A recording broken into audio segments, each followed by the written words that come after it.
wel een beetje kouder, maar ik vind het heerlijk om door een Zuid-Limburgse herfstlandschap te lopen. Geeft me een goed gevoel. En vandaag loop ik de Kunrader Steenroute V20 door de gemeente Voerendaal. 11,6 kilometer en ik kom door de dorpskernen Windhagen, Uboxberg, Kolmond, Kunrade en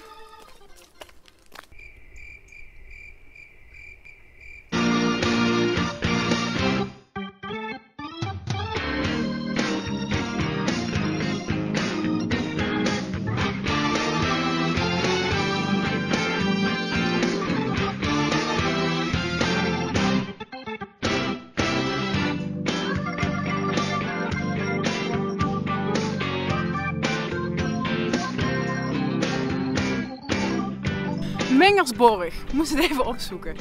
Achter mij zie je dat het behoorlijk modderig is of op zijn Limburg. Pratsch, dus doe stevige schoenen aan. Je kunt de route volgen via de bruine paaltjes en je kunt gratis parkeren bij Herberg de Pentelier of bij de Bernardeshoeve. Veel plezier. Doei!